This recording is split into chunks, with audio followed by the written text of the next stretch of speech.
Hurry up, baby. Good job.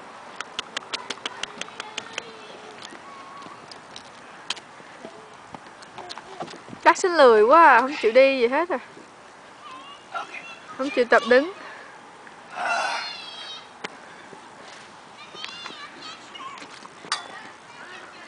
Now Jackson gonna swing.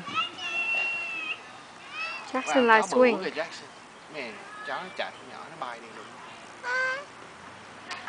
Ready? Yeah.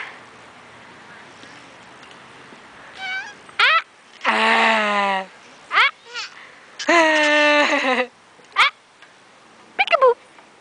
Jackson. Peekaboo.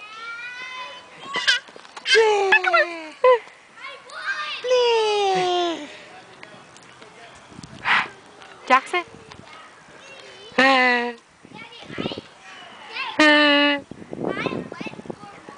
Cái túi vậy? Is it rubber?